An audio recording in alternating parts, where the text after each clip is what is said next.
श्रीमद भागवत महापुराणम स्कंद 6 अध्याय 4 दक्षाकडून भगवंताची स्तुती आणि त्यांचा प्रादुर्भाव। राजाने विचारले, भगवान, आपण थोडक्यात स्वयंभू मन्वंतरामध्ये देव, असुर, मनुष्य, साप आणि पशुपक्षी यांची सृष्टी कशी झाली हे सांगितले। परम कारण भगवंतांनी आपल्या ज्या शक्तीने ज्या प्रकारे ज्यांच्या नंतरची सृष्टी रचना केली ती विस्ताराने जाणून घेण्याची माझी इच्छा आहे।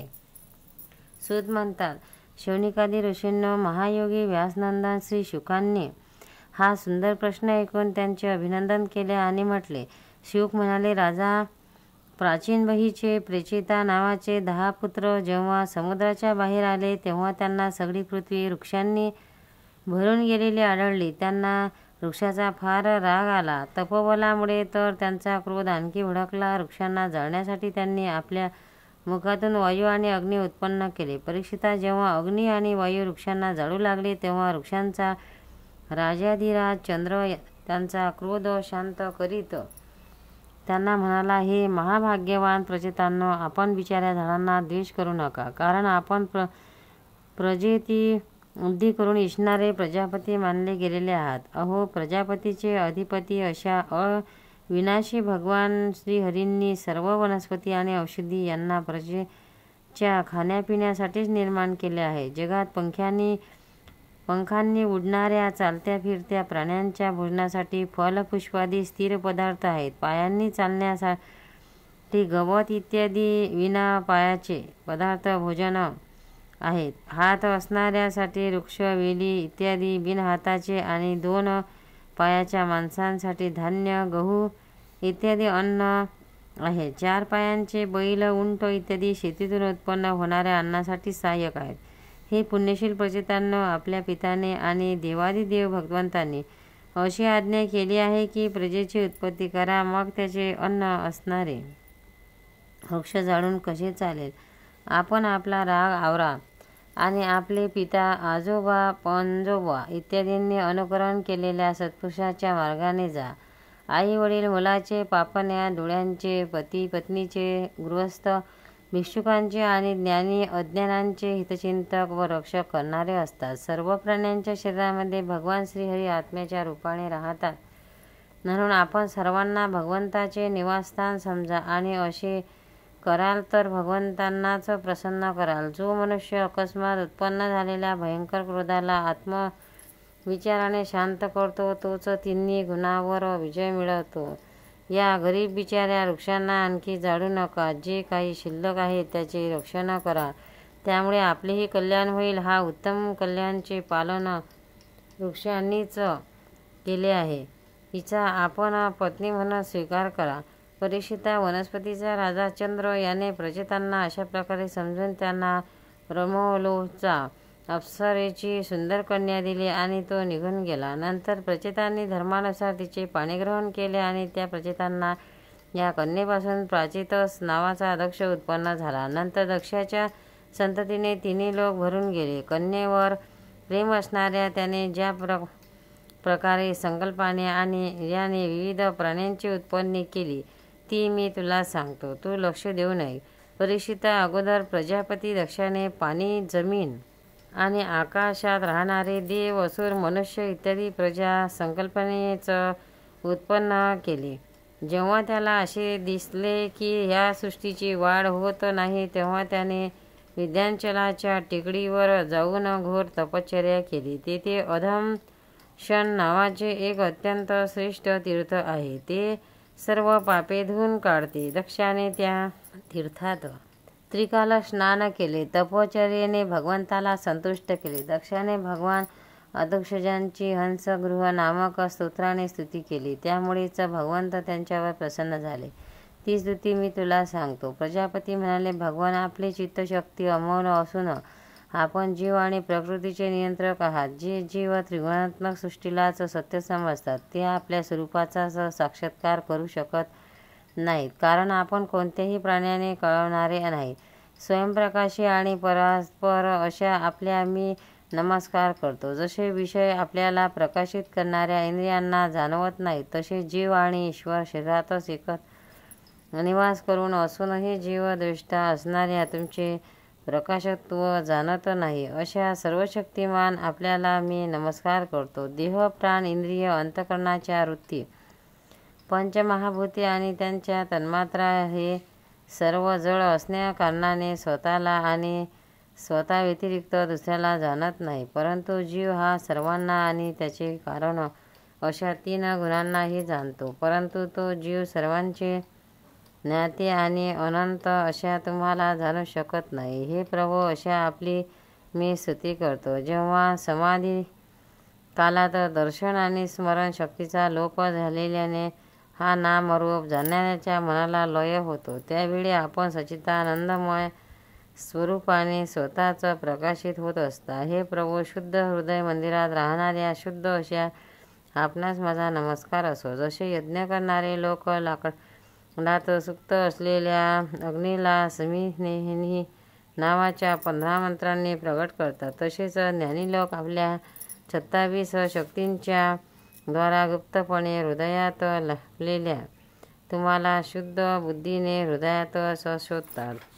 जगामध्ये जो वेगळेपणा दिसतो तो सर्व मायेचाच आहे. मायेचा निषेध केल्यानंतर परत सुखाचे साक्षात्कार स्वरूप असे आपण शिल्लक राहता. परंतु विचारांनी आपल्या ठिकाणी मायेचे अस्तित्व जाणत नाही. अर्थात माया ही आपणच आहात, म्हणून सर्व नामे आणि सर्व रूपे आपलीच आहात. प्रभू, आपण माझ्यावर प्रसन्न व्हावे. जे काही वाणीने बोलणे जाते आणि ते काही मन, बुद्धी आणि इंद्रियाला ग्रहण केले जाते ते आपले स्वरूप नाही, कारण ते गुणरूप आहे आणि आपण जर गुणाच्या उत्पत्ती प्रलयाचे अधिष्ठान आहात. भगवान, आपल्यामध्येच हे सर्व जग राहिलेले आहे, आपल्यापासूनच निर्माण झाले आहे आणि आपल्यालाच याची निर्मिती केली आहे. हे आपलेच असून स्वतःसाठीच आहे. त्याच्या रूपात निर्माण होणारेही आपण आणि निर्माण करणारेही आपणच आहात.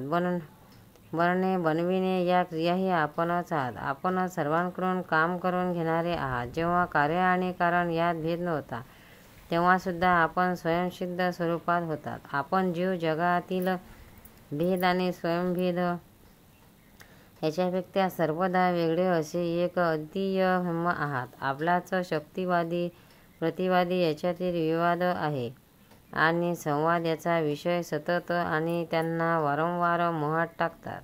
अनंत गुणाने युक्त सर्वव्यापी अशा आपणाला नमस्कार असो. योगवादी उपासक म्हणतात की आमचे प्रभू साकार आहेत आणि सांख्यवादी ज्ञानी म्हणतात की भगवंत निराकार आहे. अशा प्रकारे जे जरी एकाच वस्तूच्या 2 परस्पर विरोधी धर्माचे वर्णन करत असलेले तरीसुद्धा त्यामध्ये विरोध नाही, कारण हे दोन्हीही धर्म एकाच वस्तूचे आहेत. ती वस्तू म्हणजे आहे नाहीचा विरोध नसलेले मन परब्रह्म आपण आहात. आपण नामरूप रहित भगवान अनंत आहात. तरीसुद्धा जे आपल्या चरणकमलाचे भजन करतात त्यांच्यावर अनुग्रह करण्यासाठी आपण अनेक रूपामध्ये प्रगट होऊन अनेक लीला करता आणि त्या रूपांना व लीलांना अनुसरून अनेक नावे धारण करतात. अशा आपण माझ्यावर कृपा करावी. सुगंध वाहून नेणारा वारा सुगंधित झाल्यासारखा वाटतो, परंतु वास्तविक तो सुगंधित नसतो. त्यापेक्षा आपण सर्वांच्या हृदयात राहून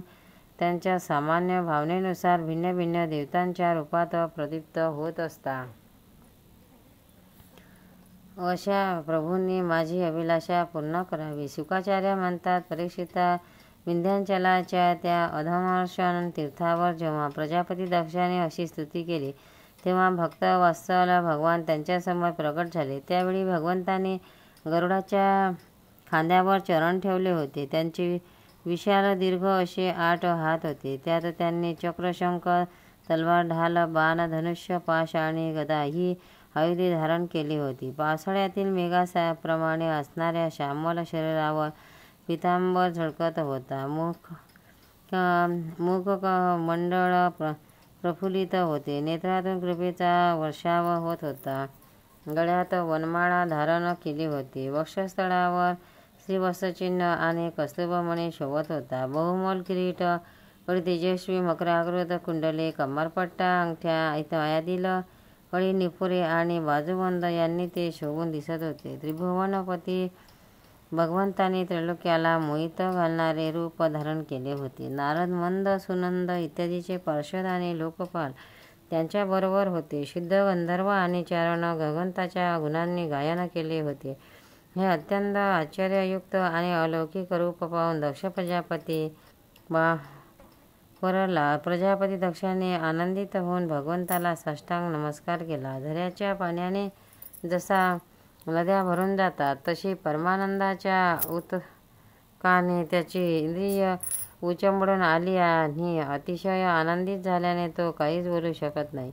अत्यंत नम्रपणे उभ्या असलेला व प्रजांची इच्छा भक्त प्रजापतीला सर्वांच्या हृदयातील जाणणारे भगवान म्हणाले. श्री भगवान म्हणाले, महाभाग्यवान दक्षा, तपश्चर्येने तू सिद्ध झाला आहेस, कारण माझ्यावरील अत्यंत श्रद्धेने तुझ्या हृदयात माझ्याबद्दल परमप्रीत उत्पन्न झाले आहे. ही प्रजापती, तू या विश्वाची वृत्ती व्हावी म्हणून तपश्चर्या केली आहेस. यामुळे मी तुझ्यावर प्रसन्न झालो आहे, कारण जगातील सर्व प्राण्यांची वाढ व्हावी व ते समृद्ध व्हावेत हीच माझी ही इच्छा आहे. ब्रह्मदेव, शंकर, तुझ्यासारखे प्रजापती, स्वयंभूवादी मनु, तसेच इंद्रादी देवेश्वर हे सर्वजण माझ्या विभूती आहेत आणि हे सर्वजण प्राण्यांचा उत्कर्ष करणारे आहेत. हे ब्राह्मण, तपश्चर्या हे माझे हृदय आहे, विद्या शरीर आहे, कर्म आकृती आहे, यज्ञ अंगे आहे, धर्म मन आहे आणि देवता प्राण आहे. जेव्हा ही सृष्टी नव्हती तेव्हा फक्त मीच होतो आणि ते सुद्धा निष्क्रिय स्वरूपात. आत बाहेर कुठेही काहीही नव्हते. मी फक्त ज्ञानस्वरूपाने अव्यक्त होतो. असे समजत की सगळीकडे जण झोपच झोप होती. मी अनंत गुणांचा आधार असून स्वतः अनंत आहे. जेव्हा गुणमय मायेच्या शोभाने हे ब्रह्मांड शरीर प्रगट झाले तेव्हा यामध्ये अयोनिज आदिपुरुष ब्रह्मदेव उत्पन्न झाला. जेव्हा मी त्याच्यामध्ये शक्ती आणि चेतनांचा संचार केला तेव्हा ब्रह्मदेव सृष्टी निर्माण करण्यासाठी उपयुक्त झाला, परंतु त्याला आपण सृष्टी निर्माण कार्यात असमर्थ आहोत असे वाटले. जेव्हा मी त्याला आज्ञा केली की तप कर, तेव्हा त्याने घोर तपश्चर्या केली आणि त्या तपश्चर्याच्या प्रभावाने सर्वप्रथम तुम्ही 9 प्रजापतीचे उत्पन्न केले. प्रिय दक्षा, ही पंचजन प्रजापतीची कन्या अश्विनी आहे. तिचा तू पती म्हणून स्वीकार कर. आता तू स्त्री सहवासरूप धर्माचा स्वीकार कर. ही अश्विनी सुद्धा त्याच धर्माचा स्वीकार करेल. तेव्हा तू हिच्याद्वारा पुष्कळशी प्रजा उत्पन्न करशील. आता तुझ्यानंतर सर्व प्रजा माझ्या मायेमुळे स्त्री पुरुष संयोगानेच उत्पन्न होईल व माझ्या सेवेत तत्पर राहील. श्रीशुक म्हणतात, असे म्हणून विश्वाचे जीवनदाते भगवान श्रीहरी दक्षाच्या समोरच्या स्वप्नात पाहिलेली वस्तू जागे होताच लुप्त होते त्याप्रमाणे अंतर्धान पावले. गोपाल कृष्ण भगवान की जय. भक्तांनो, व्हिडिओ आवडल्यास व्हिडिओला लाईक करा, शेअर करा, सबस्क्राईब करा. तसेच बाजूला असलेल्या बेलवर क्लिक करा, म्हणजे याच्या पुढील सर्व व्हिडिओ तुम्हाला सर्वात आधी मिळत जातील. जय श्री कृष्ण.